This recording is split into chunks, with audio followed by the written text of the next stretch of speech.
আজ কোনো রকম কাজের ভিডিও না, আজ একদম অন্যরকম একটা ভিডিও। এটা ছিল আইবুড়ো ভাতের দিন। না না, আমার আইবুড়ো ভাত না, গত পরশু দিন আমি আমার বান্ধবীর জন্য আইবুড়ো ভাতের আয়োজন করেছিলাম। সেই ছোট্টবেলার বান্ধবী যাদের সাথে হেসে খেলে বড় হয়েছি, তাদের এবার এক এক করে বিয়ে হচ্ছে। তো ওর নাম ছিল স্বর্ণালী, ওরই দিয়েছিলাম আইবুড়ো ভাত, কারণ সামনেই ওর বিয়ে। তো এখানে ওর জন্য আমি একটা স্পেশাল রান্না করেছিলাম, স্ন্যাক্স বলতে পারো। আর বাকি রান্নাগুলো মাই করেছিল।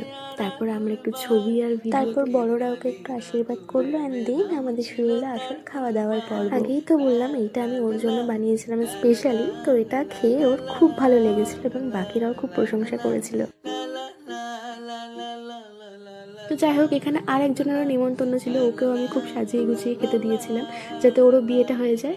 আর এদিকে আমার মা আমাকে সাজিয়ে গুছিয়ে খেতে দিয়েছে যাতে আমারও বিয়েটা হয়ে যায়। যাই হোক, তো ওরা রাতে স্টে করেছিল। আর তিন বান্ধবী এক জায়গায়, মানে বুঝতেই পারছো কত আড্ডা, কত স্মৃতি, কত গল্প আমরা সারা রাত ধরে করেছি। তারপর সকালবেলা ওদেরকে ব্রেকফাস্ট খাইয়ে তারপর ছেড়েছি। পাশেই আমাদের স্কুল, ছোটবেলা স্কুলটা দেখে নিল যে কত স্মৃতি আছে ওইখানে আমাদের সবার। যাই হোক, তারপর আমাকে টাটা বলে দুজনেই বাড়ির পথে রওনা দিল।